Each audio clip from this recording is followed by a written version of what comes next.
Hi, this is Bob Wells here, and welcome to Undercurrent Stories. This is the show where we hear about people's interests and uncover some fascinating stories at the same time. I hope you enjoy today's show.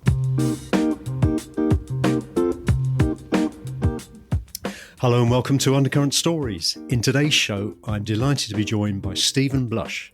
Stephen is an American author, journalist, record collector and filmmaker who is best known for his book American Hardcore and the movie of the same name.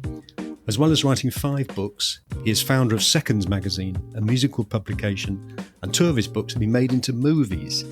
Stephen is renowned as an historian and leading expert on American hardcore, which is the theme of today's show. Hello and welcome to the show, Stephen. It's a pleasure to be here, Bob. Nice to talk to you from across the water. Yeah, you're based in New York, are you? Yes, I am. I was there must be about 3 months ago, and had a great time there. Yeah, it's still the best, I got to say. I don't know what's going on in London right now, but a lot of the American cities have been kind of falling apart, but there's still like that energy and everything that is essentially New York still going on. And is that where you originate from? Yeah, I'm from this area. Yeah. So it's interesting this, because before we talk about American hardcore punk, which I'm dying to get into, having grown up in the UK punk era, it's always fascinated me how there's this distinction between American hardcore punk. But before we get into that, can you just tell us a little bit about your life's journey growing up and how you developed your interest in music, journalism, and writing books, please, Stephen? I grew up in a house where there was really no music at all. My family there just really wasn't any interest in it whatsoever. My mom had a few Nat King Cole records. My dad had all these old 78s of operettas, which if anyone knows what that is, it's kind of like a cheap version of an opera. And it was pretty awful stuff. So I, in high school, I had a lot of friends who were into music. And so, I saw the first concert I ever saw was Led Zeppelin at Madison Square Garden. Oh, wow. So that was kind of like kicked me off pretty hard. Yeah, that was a good start. Yeah, it was pretty amazing. And I was like maybe, 14 or 15. Yeah. And so, I saw a lot of the big arena shows. I saw Pink Floyd and the like. But that's really all I really knew. And there was also disco going on in New York, so I kind of knew about that stuff. But I went on a high school exchange program to London when I was, I guess I was like 16 maybe.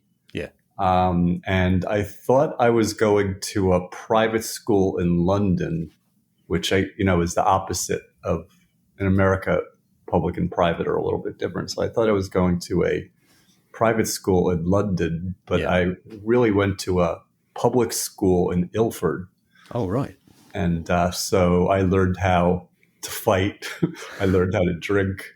But I also made some friends who were into this, they would read the NME and Melody Maker and Sounds, and this whole new world just kind of opened up to me. And, I saw the Clash when I was there. I just started collecting records. And I remember, coming back with X-Ray Specs, Identity, and the Clash, White Man and Hammersmith Palais. And I just remember my mom looking at me go, "This isn't your music." In other words, this was like a totally alien thing. Yeah. And then I came back and I was wrecked because I was never going to go back. And I found my music. I found the music that spoke to me. And, from there, I, like in our high schools, there was like maybe 3 or 4 people into this music. I had kind of a double life because my dad worked in the Lower East Side right by CBGB's. So I was very aware of that because I had learned this punk thing in England. But back in, we'd go home to the suburbs and, my friends are still listening to Deep Purple and fixing their cars. And, it was like a whole other world. So I really kind of embraced the punk thing more than ever. And then I had a girlfriend in high school who had older brothers and sisters, and they were so clocked in that they had tickets for like Joy Division when Curtis killed himself. Like they were about to go to that show, and they would take me to see. I saw the Gang of Four's first show in America, and I saw Kraftwerk, and I really just I just really amped it up, and my musical knowledge just really went to another extreme with these people. They would go record shopping for import singles every week, and I really kind of fell in with that. And then I went to college in Washington, D.C., which was kind of my introduction to what was hardcore. And I became like the kid promoter in town. So Black Flag, Dead Kennedys, Circle Jerks, and then, first tours by like Suicidal or GBH, the British band. These bands were crashing on my couch. Wow. So this was really like a new reality, So sorry to interrupt, but when you went to the UK, would that have been at the height of the sort of English punk boom in the late 70s? Yeah. So basically I got there, the Sex Pistols had broken up and everyone told me I missed everything. Ah, right. Okay. But I'd never felt that. No. I was just buying these records. I thought it was really cool. And I saw a few shows, like I said. I saw Iggy Pop at a club, which was kind of life-changing. Yeah. I had never seen such intensity in music. And it was really intense. And then hardcore was like this music that was based on energy. Yes. Right? It's like first and foremost, it was like physicality. Yeah. So that was like a whole new realm. So, and then if you just want to speed it up a little bit, after college, I was kind of burned out on the show promoting, and I moved back to New York City. And, I had friends who were very into the art world. So, we would meet, like go to shows like Jean-Michel Basquiat, and, like it really tapped into this East Village art explosion. Yeah. And I became a DJ during that time because I was a college radio DJ. So I became a club DJ. And that kind of like opened me to like, you go into the clubs and it was all musicians there. And that kind of set me off on my writing career. I worked at Interview Magazine and Paper Magazine and Details Magazine, and finally started my own, as you mentioned, Seconds Magazine, which was kind of influenced by all those magazines. It was very influenced by the British magazines that I mentioned before, and it was very influenced by Interview. So Seconds Magazine was kind of the first like full interview rock magazine. And I did 52 issues of that over like 15 years.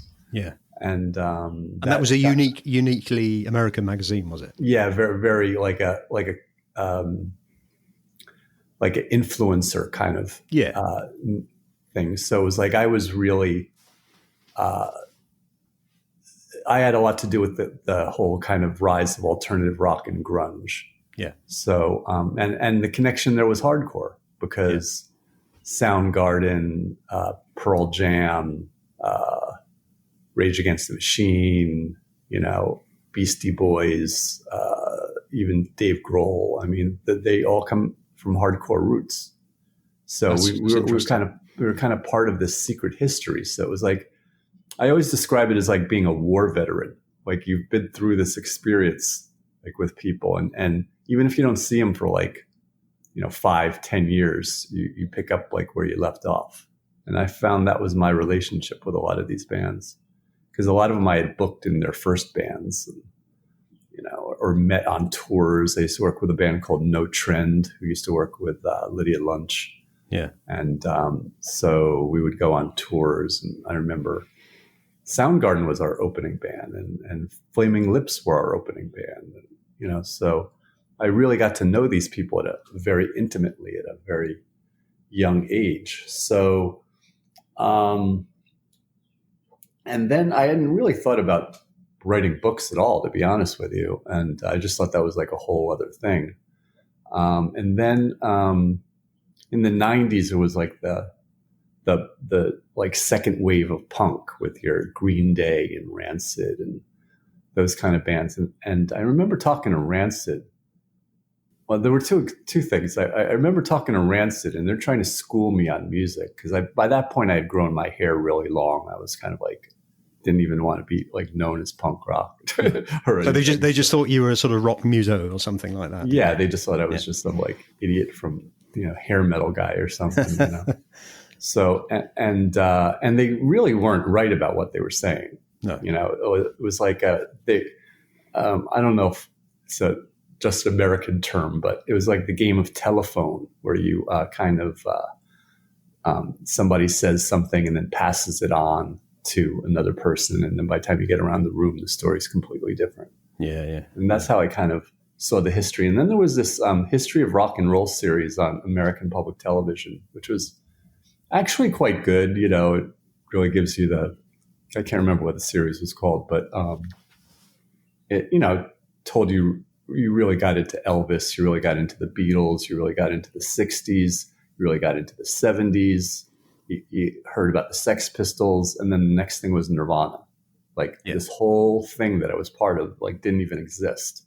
So they missed out what happened in the 80s. Yeah, it just didn't even count. Yeah. So that really set me on my mission to write American hardcore. Yeah. And I never wrote a book, so I rewrote it 3 different times. It took me about 6 years. Did you have any help with it? Yeah, I had 2 editors. Well, this is before the internet, really, too. Right. Yeah. So, a lot of this time, where Roger Moret from Agnostic Front, or Mike Ness from Social Distortion, or Ian Mackay from Minor Threat, they're showing up at my house to do these interviews. So that's kind of like how it was. It wasn't like you looked in the phone book for the number of Joey Shithead from DOA. You just had to kind of know somebody or know them. So I really relied heavily on that. And there's a character in the American hardcore film who's since passed away, but Jerry Williams produced the first Beastie Boys and Bad Brains records. Yeah. And he was kind of a big figure in the Lower East Side, and he was a very close friend of mine. And I would say that he was probably my biggest influence on helping me make wind of what I was writing. Yes. Try to condense it into real sentences. And I wrote the first edition. It was very much like the bands who I had grown up with. Henry Rollins had a book called Get in the Van, and which is just about get on the road and do it. So that was kind of my spirit. I went with a friend of mine who was the editor of George Petros, who was the editor of Seconds magazine. I published it. Yeah. And we did, I think, 23 cities in 45 days or something like that. Wow. Yeah. And I came back and the book was sold out. Yeah. So that book kind of took off.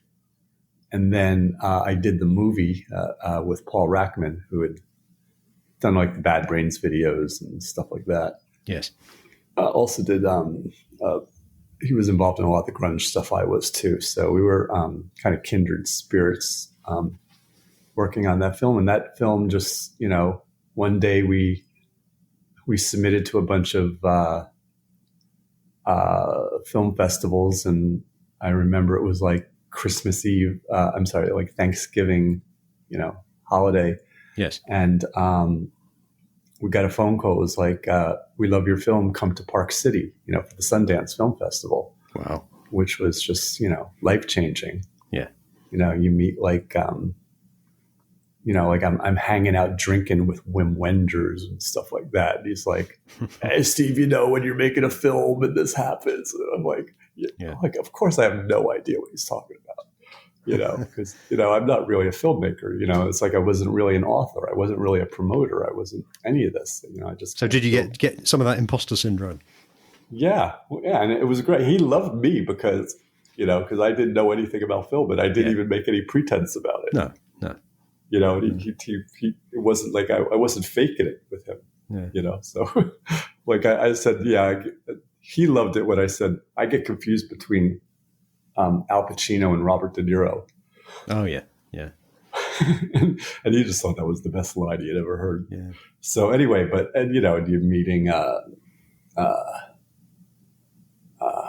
forgetting his name now, who runs the festival, Robert, super famous actor. I'm sorry. It's okay.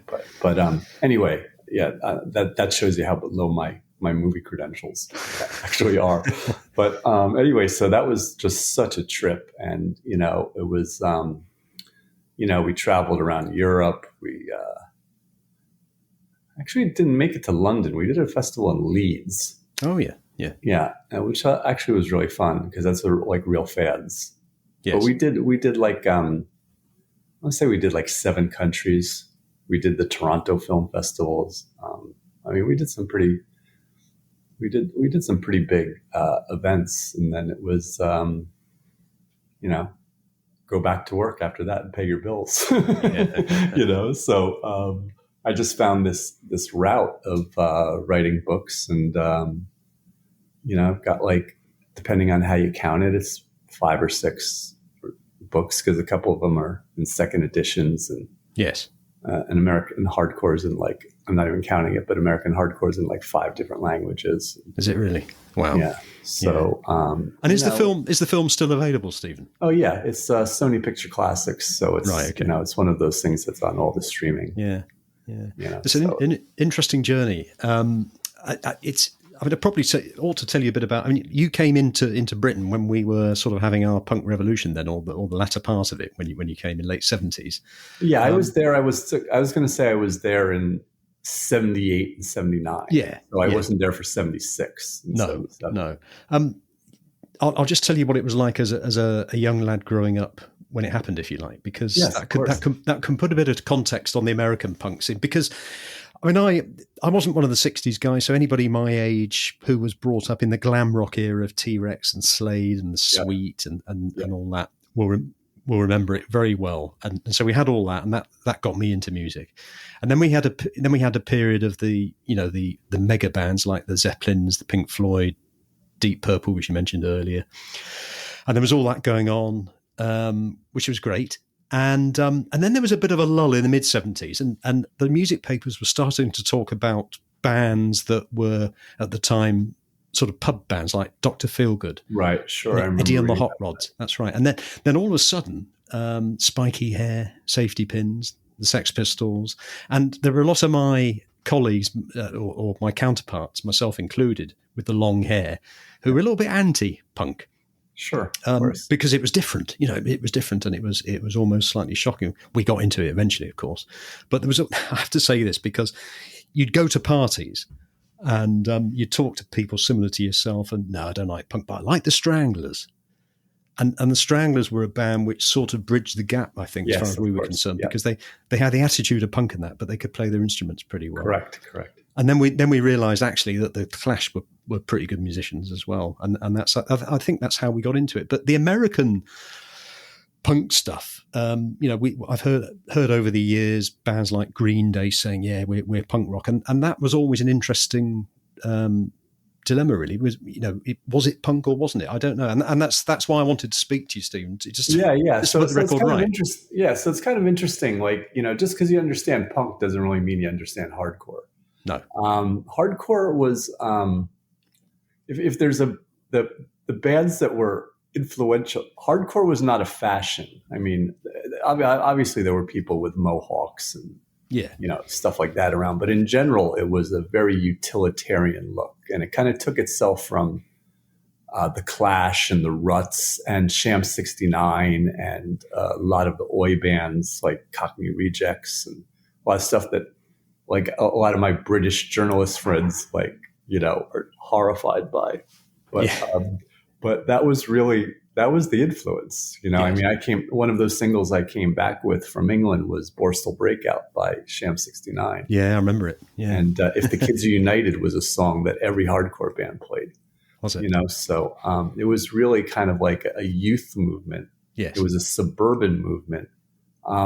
The first real hardcore band I saw was Black Flag, and it was 1981. The album had the album wasn't even out yet. Yeah.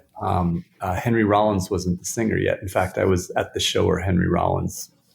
It was in Washington D.C. and he was from Washington, and that was where he met them. And I remember him meeting the whole Black Flag, meeting the whole D.C. crew. But what blew me away about that show, it took me like a week to even process it. But it was like there was no guitar solos, there was no verse chorus. There was, it was just pure adrenaline. Like, you could say like the Sex Pistols were almost playing like a nasty version of Chuck Berry or something. They're still playing 3-chord rock and roll. Yes, yeah. And this was just completely stripped down, and the ideas behind it were so heavy. I remember meeting Black Flag that night, just going backstage, and it was all these like DC hardcore kids like sitting on the floor listening to them like they're getting lectured. And the one thing they kept talking about was success in non-economic terms. Like the idea that you could go out and change the world and still be broke. Yeah. Was really kind of a heavy concept. In fact, fast forward a couple of years later, Black Flag would do these tours where it was such a statement. Like they wouldn't play the city. They wouldn't play New York. They would play like 9 shows in the surrounding suburbs. Right. Yeah. And that was like their statement. Yeah. Like really bringing it to the kids. Yeah. And they were playing one of these shows, and I brought them to a friend of mine's radio show. And then I brought them back to my parents' house and let them raid the food cabinet because they didn't have any food. So, in fact, I talked to Henry Rollins about that probably about 10 years ago. They remember that because I let them my mom was like so pissed at me. I bet. She saw these people in the house taking her food, but this is what you did. You put up bands would stay on your couch because they couldn't make enough money to pay for a hotel. Yeah. Right. So, and were these bands, did they have managers or were they just doing it themselves? No, I remember one of them did. Yeah. Dead Kennedys had a manager. Yeah. And there would probably be somebody who was like their road, helping them on the road, who would be referred to as a manager, but there was no management. In fact, I think that there was one thing that I learned was that, when I wrote American Hardcore, it's such a raw story. I feel like that, I'm as punk rock as anybody. But the way the book is written is just in the real spirit of how it was. But these bands didn't have anybody to protect them. No. So the bad behavior was just like known throughout the scene, so like the Bad Brains had a lot of trouble with that, but as I came to learn the music business, when you have publicists and managers, they cover for you, the Eagles or somebody like that. I mean, these were horrible people, but they, you would think that they were the grooviest people ever because of how they were painted by their handlers, So, that was a big difference. So because there was no wanting of the business, they didn't benefit from any parts of the business. This was completely do it yourself. So part of it, the hardcore was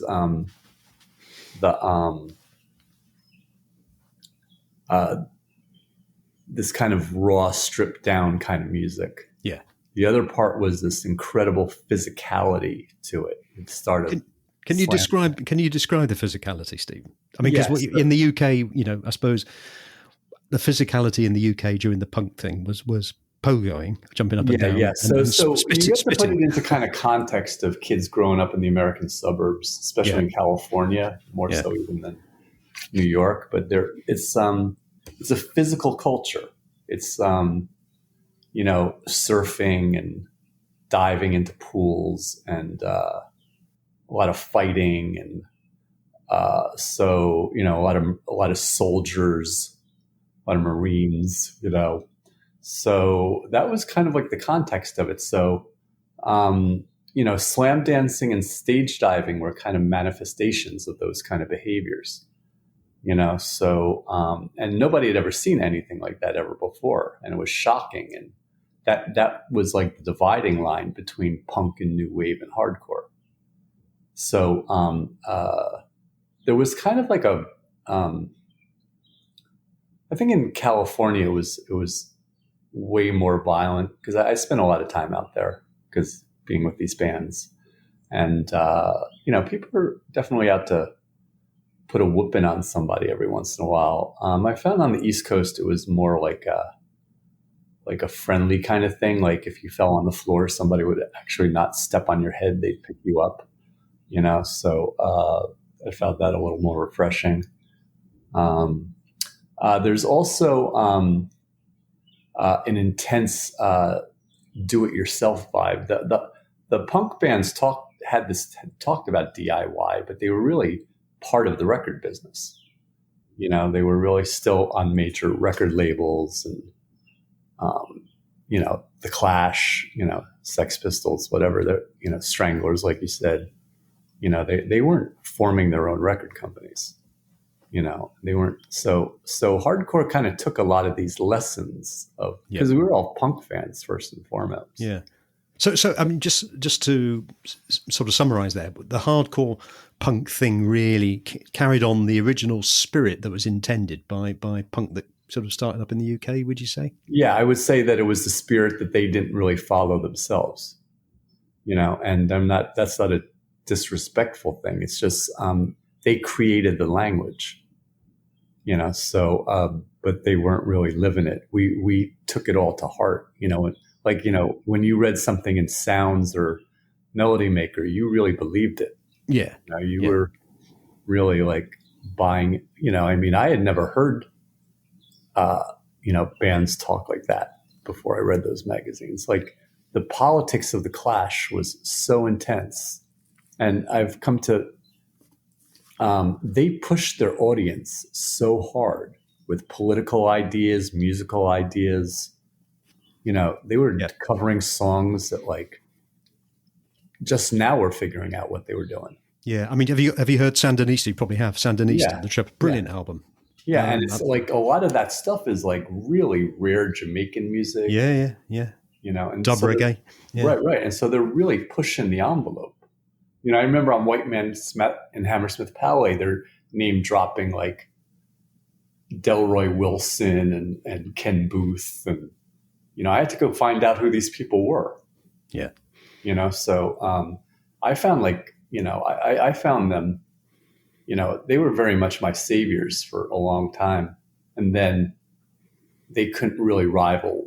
There was a thing happening, if you remember, like about the time when hardcore hit. The Clash are doing "Should I Stay or Should I Go" and stuff like that. So it was kind of like, and they're playing with the Who I was already mad at because one night I slept outside to go see their final show to get tickets, and then they had like about 50 reunions after that. So and then the Clash are playing with these guys, and so it was like I was already so over. I was so delved into this subculture. Yeah. I mean, we were fortunate enough. We had and you'll have probably heard of him, a DJ called DJ presenter John Peel. Oh, yeah. Incredible. Yeah. And absolute icon as far as that was concerned, because he would play bands like the Dead Kennedys. Yeah. But might just be me, but I think that a lot of Brits, the American hardcore, do you call it hardcore punk or just hardcore? Yeah, I mean, it became known as American hardcore because of my book. Yeah, but it's hardcore punk. I think but the important word is punk. Punk, yeah. I think the stuff that went on in America, sort of in the early 80s that you were describing earlier, Stephen, I think a lot of Brits, they didn't hear about it. They may have heard of bands like the Dead Kennedys because through John they had a Peel. British record deal with a label called Cherry Red, so that was a big part of it. Holiday in Cambodia, I remember. That was the first like breakout band of that scene for sure, and it was because of England. Yes, right. That's interesting. Yeah, and so there were a few bands that kind of grabbed the hardcore thing in Britain. I would point mostly to a band like Discharge, who really kind of took that power of what the American bands were doing, because we all grew up on heavy metal and stuff like that. So it's really about the power. Yeah, and I was always really impressed with that band. And what was hardcore mainly from the east or the west coast of the US? It was well, here's the interesting thing about hardcore is that it definitely originates in the West Coast. Yeah. And it makes its way to the East Coast. In fact, there's a story in the film where the band that became Minor Threat got on a Greyhound bus and took it all the way to California to play a few shows with like Circle Jerks and things like that, and came back like jacked by this new energy and brought it back to the East Coast.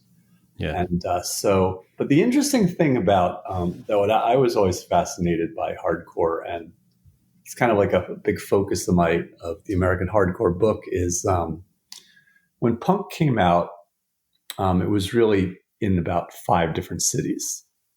It was New York, LA, San Francisco, Chicago, Boston. Probably that's about it, really. And I'm describing these Black Flag tours and these Dead Kennedys tours. So they're really taking it to the heartland. So you could literally year by year see this thing grow. And it really happened in every city and happened in every state. And that's what made it unique, and it was all small scenes, none of them were, you go to Indianapolis, you could get a show, but there's 40 people there, so it's kind of Milwaukee, these kind of cities like you wouldn't even think about had really good scenes and really unique bands, and Raleigh, North Carolina, like Richmond, Virginia, like places you wouldn't even think of. If we've got any listeners who want an idea of what the sort of sound is of hardcore, how would you describe it, Stephen? It's based on energy, so it's really about like vocal expression and expression of.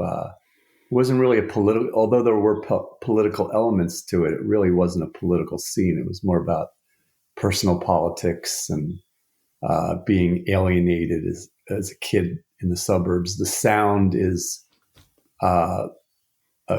completely stripped down. It's really just about it's just driven by guitars and the drums just kind of like hold it all together. Yeah. Is it? I mean, do they ever use keyboards? There were a couple bands who used keyboards who almost killed their careers. Oh, right. There were like Bad Religion made an album with keyboards. TSOL made a record with keyboards that I would tell you were actually pretty good records. Yeah. Nobody wanted to know about it. Well, it's interesting, isn't it? Because we're talking about the early 80s, and on the other extreme, you've got the huge amount of bands using synthesizers and all that sort of thing. So I can see how it was I always said that hardcore was an affirmation of punk and a reaction to new wave. Yes. Yeah. So it's really like it's not about the keyboard bands. It was like it was kind of like like we're keeping it hard. So but energy it begins with energy. It begins with physicality. And it starts with music as a weapon. Kind of like really like it's not. It's like we're not here for a good time. It's not like a party music. That's straight edge. That was kind of like the movement of not doing drugs, and it was so powerful because these kids were so intimidating looking, but they didn't, they didn't want to, like, Lou Reed would sing about cocaine or something. It was like we didn't do that. No. It was like the that was for like a different kind of person. Yes. We were trying to like stand apart from that. It's like, I just, that's the one thing I didn't like about rock and roll culture was that, it was just like the drugs were too important. I'm not anti-drugs. I'm just, I just thought it was like, I just watched all these people falling apart, and you see it today, more so than ever, the damage that it's wreaked on people. So, and some of these bands, I mean, are they still going in any form? What's the current state of hardcore? What? I have to say, it's probably because of my work and a few others. But it's like a lot of these bands have all reunited. Like right now in the 2020s, it's like you could see almost every one of these bands. Oh, so they're still playing, or it went underground for a bit, perhaps, and now it's come back again. Right, it's because the demand is there. There's a new generation. Yeah, it's like what happens with every music. It's like 20 years later, it takes on this kind of it's bigger than ever. It's kind of like art. Art gets more popular as it goes on. And are the Dead Kennedys still playing? Well, without Joel Biafra, right? So well, it's kind of a hard thing now because really the only one is the guitar player. Because the drummer died about a year or two ago, and Darren Pellegro, he died, and the bass player Klaus Fluoride is kind of just too old to play, really. Yeah. And what's the link between hardcore and some of the probably more metal bands like Killswitch Engage and Atreyu with all their sort of screamo vocals? Sure, yeah. Well, that's kind of the roots of it, right? Right. It's there was a thing that they, it started with what they called the 80s metal crossover, which is Metallica, Slayer, Megadeth, Anthrax, that kind of generation. And those bands are kind of influenced by the latter.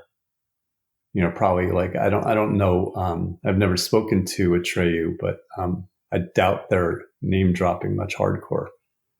But then again, there is a huge hardcore reunion. I mean, Agnostic Front is like this huge band now.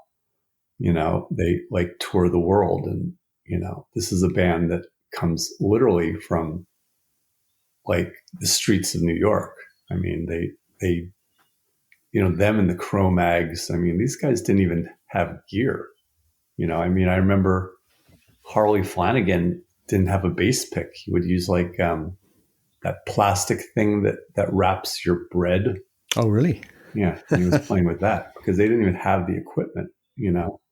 So it was very, most of the bands came from, like I said, the suburbs, so they weren't dealing with poverty. But these kids were street kids. These were literally street rats. Everything you've mentioned about it is what I would suggest we were told in the music press about the original English punk attitude, and the spirit has just sort of carried on, really. Yeah, I mean, it definitely starts with that. I mean, there's I don't think there's any denial of the punk roots. No. It's I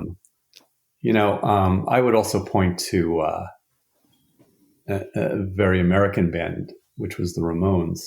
Yes, and they were the first band not playing guitar solos, as far as I know. Yeah, and they just wore black leather, and so that's also a big part of it. I mean, we all had our old black leather jackets and stuff like that, but it was just something you had to know about. It wasn't in the press. There was no press about it. It was like, I remember Rolling Stone did a review of Black Flag, and it was like, it was so factually incorrect, and it's like they almost didn't care.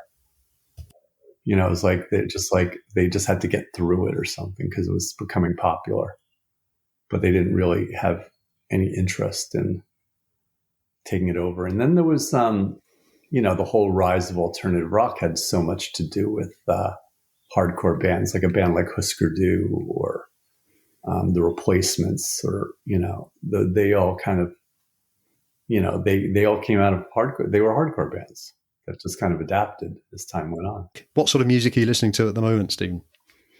I'm right now. I'm just in a very deep Jamaican ska rock steady kind of thing. Oh yeah. So I always liked it, but I never really done that incredibly deep dive. So I've heard all the Prince Buster and Lee Perry and all the original stuff, the early Wailers and Studio One music from Jamaica and all that. So what do you think about the sort of current state of contemporary music in US and the UK at the moment? That's such a hard one for me. I have such mixed feelings about it all. I just don't really. I love the idea that people have embraced a lot of the music of my past, but I also kind of feel like it's not they're not going anywhere with it. It's kind of like tribute bands almost. So I don't want to sound like the old guy, but I hear like, somebody will turn me onto a record and I'll hear like the first riffs and I'll be like, oh, that's that band from the 80s. And then I realize it's a new band just doing the same riff. So that's a hard one for me. Like I've been to a bunch of hardcore shows and, all my friends are in their 50s and 60s and even approaching 70, right? And they're at these shows, and A for effort, but I just don't. I can't really. I can't be like jumping around like that anymore. Things like that, but I appreciate it. I mean, like I have friends of mine who are, promoting these shows and, love everything about it. So who am I to say? So I'm very much about like, let people like things on their own terms. Yes. Yeah. And can you just tell us about some of your other books? Because I sort of had a look at the one, I haven't read it, but the one about When Rock Met Disco, which sounds very interesting. Yeah. So I've written, I'm a very reactionary kind of person. Like, I kind of move on to things really fast. So like, I was like, when I was doing my magazine, I went from, hardcore to alternative to grunge to techno. I was doing the first American covers of Orb and Orbital and things like that. Yeah. So I've always been stay one step ahead of the curve. So, right after I did American hardcore, right after all the thrill of the film and all that stuff, I did a book called American Hair Metal. And so I kind of get into that whole kind of Sunset Strip, Guns N' Roses, Poison, very, very American. I kind of saw a lot of similarities. I don't think... lycra trousers and long hair. Yeah, right. And I don't think a lot of my friends liked that I did that. My book, I sold quite a few copies. In fact, it's coming out on second edition this fall. Yeah. So it definitely has its audience, but it was kind of like, it wasn't a middle finger to it all, but it was just kind of saying that there's more to me than this. Yeah.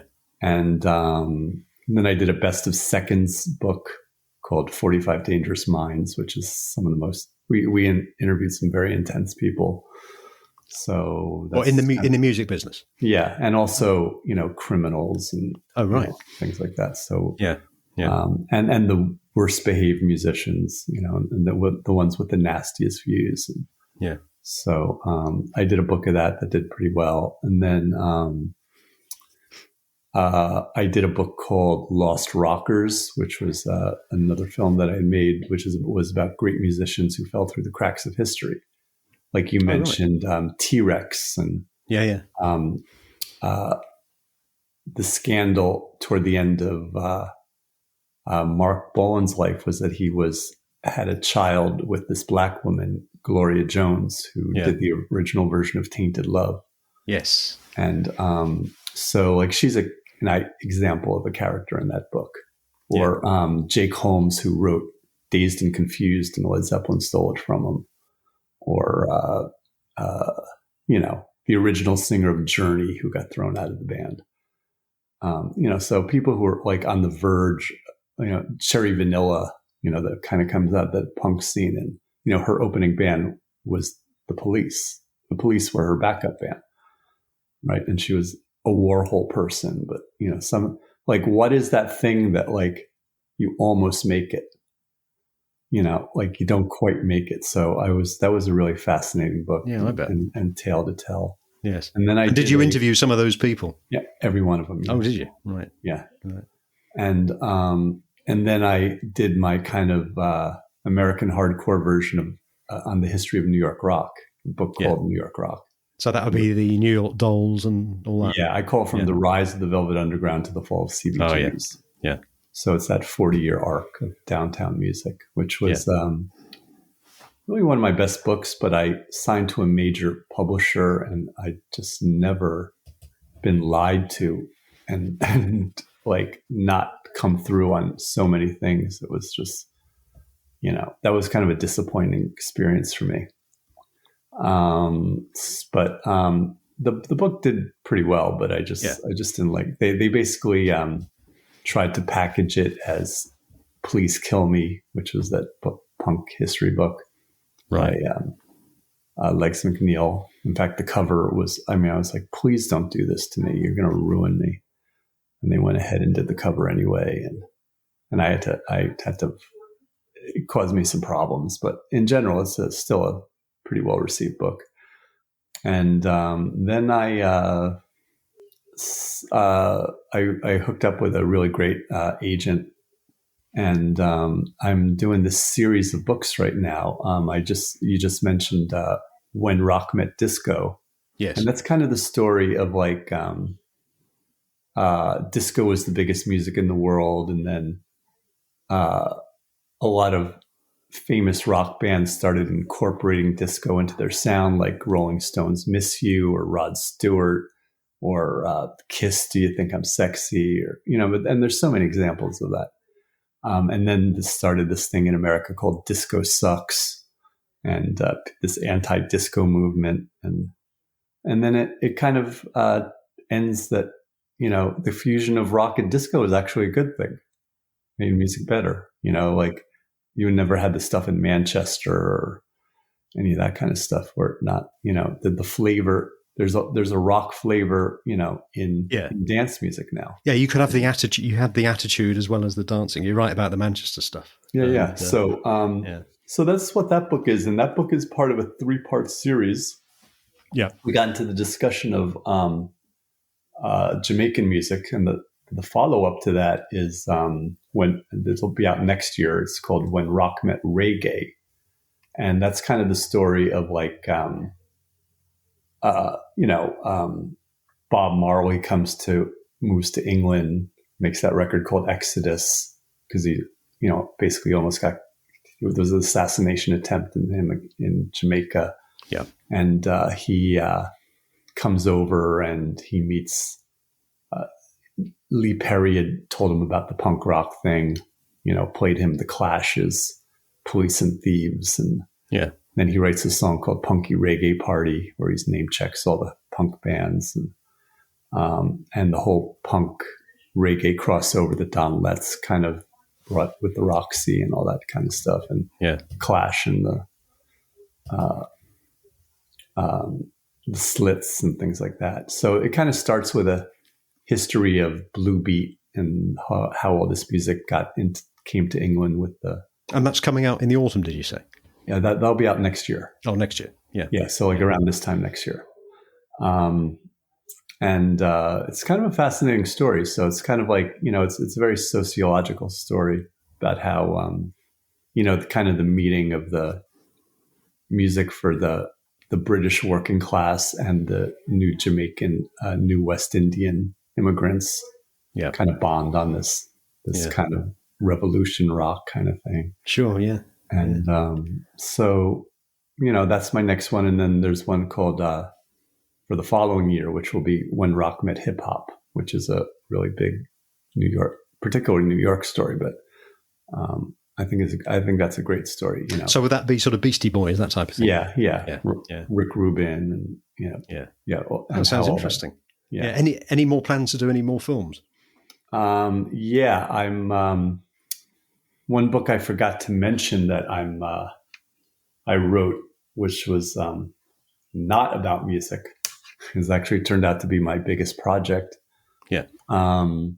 Billie Jean King, the tennis player. Oh, the World Team Tennis book. Yeah, I wrote a book. I was going to ask you about that, Stephen, because that is, out of all the stuff you do in your music, and all of a sudden you're into sport. Yeah. So I always had, I was an athlete. My hidden thing, like a lot of the hardcore kids, was I was really an athlete. And you kind of had to hide that a little bit. But so I always had that. But the whole story of American hardcore is about this kind of like, new culture and fighting conformity. And I found that in this story of Billie Jean King. She's most famous for this. It's called The Battle of the Sexes. They made a movie about it, which was her game against Bobby Riggs. Oh, yeah, I've seen the film. Yeah. Yeah. So then right after that, she decided to put that work into action, and she formed a league called World Team Tennis, which was men and women on equal courts. Yes. It was team sport, so and nobody was allowed to wear white, and people yelled and screamed at and it was really just this kind of fascinating thing. It kind of reminded me of, the story of Dogtown, the skateboarding movie. Yes. It's kind of like this radical, skateboarding used to be this kind of like offshoot of surfing, and it was kind of like a clean cut kind of thing. And then all of a sudden these crazy punk rock kids come in and wreck it. So that's kind of what Billie Jean was doing. Yeah. And I can see the parallels. Yeah. So I cut a long story short, I connected with her and she loved the book. And so I'm involved with her in a documentary, and we're developing a television show. Oh, excellent. Kind of like a Ted Lasso kind of thing. Yeah. Oh, that'd be really good. Yeah, so that's really exciting. And then a friend of mine is a famous whatever, but was a well-known director, still works with MTV. And he's really close with Nile Rodgers. And Nile Rodgers has expressed interest in doing the When Rock Met Reggae film, When Rock Met Disco film. Yeah. So, that's a very high possibility too. So it sounds like there's lots of exciting projects coming up, Stephen. Yeah, I'm really excited. I really feel like I'm at my best right now. Oh, I feel like I'm really on fire. Yeah, that's great. So, as a writer, we mentioned about you're writing your books and everything. What's your process for writing a book? How do you sit down and do it? Well, it's kind of interesting. I actually was talking to because I get to know writers as time goes on, and I think I'm the only one who doesn't have I don't frame it out before I do it. I just kind of start writing and then figure it out. Seat of your pants, they call it, don't they? Yeah. Like I don't have what's the word for it when you kind of there's a word. Yeah, you're right. You guide it all out. It's plan it all out, and I don't do that. Yeah. So that's probably why it's harder for me to write my books. But I guess you know roughly what you're trying to say. Yeah, I try to write like I speak. I want to run into that teacher in high school back in the States who failed me in English. Yeah. I think I've overcome that. But maybe that teacher taught me something, But it is seat of the pants kind of writing, and this constant stripping down of the sentences. And do you find that you have a certain time a day? Do you do a couple of hours a day, or Yeah. you not? You do. Yeah, I do. I would probably say I do about 5 hours a day. Oh wow, that's quite a lot, isn't it? Yeah. So that's why I'm able to keep up this pace. Yeah. And you do that? Do you find a good time of what sort of time of day do you find best for that? I usually do it earlier in the day. Yeah. Or I do early in the day or late at night. Right, it's usually the rest of my day is kind of taken up with life. Yeah.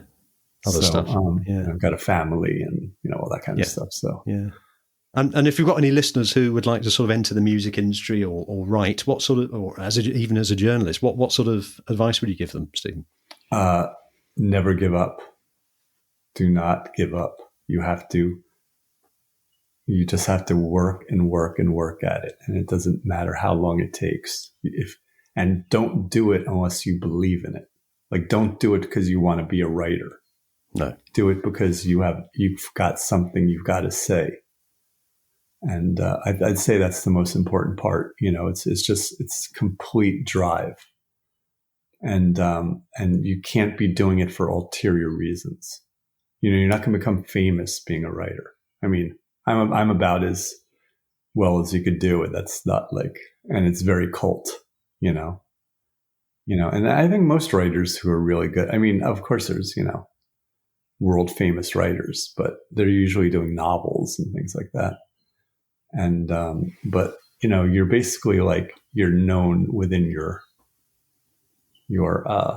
world. Like I'm known as a music writer.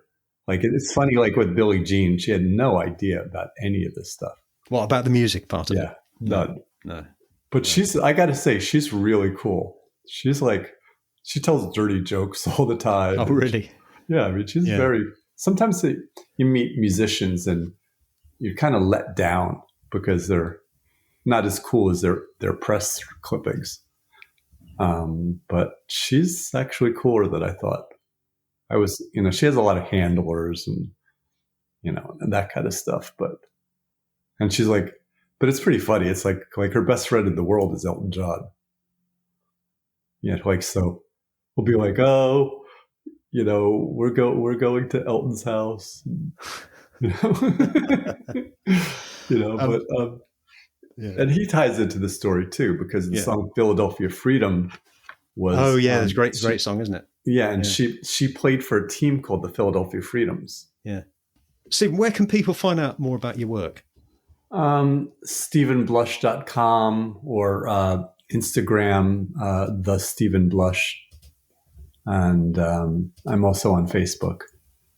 I can't remember exactly what that is, but I'm pretty easy to find on social media and web. And anybody wants to write me, go to the website, StephenBlush.com, and find out more about my books and my work and my history. It's pretty good story of my life on there, I have to say. It is, yeah. I've had a good read of it, and obviously we connected through Instagram as well. Yeah. Which, good. Well, Stephen, this has been a really great conversation. It's been really interesting to learn about what I would say a genre of music that is less known in the UK. And I think the way you've explained it, and within the story of popular music, has certainly given me a greater understanding. My guest today has been Stephen Blush. Stephen is author of American Hardcore and several other books, and you can find a link to Stephen's website on the show notes. Thank you for coming on the show, Stephen. Thank you. It was really a pleasure, Bob. You have been listening to Undercurrent Stories. I hope you enjoyed this episode. Please feel free to share the show link to your friends and family, and if you have 60 seconds, I will be most grateful if you would please rate and review. To hear more episodes, please subscribe to the show and visit undercurrentstories.com. If you leave your email in the link, we will notify you as soon as new episodes are released. Also, check out our social media links, details of which can be found on the show notes. Until next time, this is Bob Wells wishing you all the very best.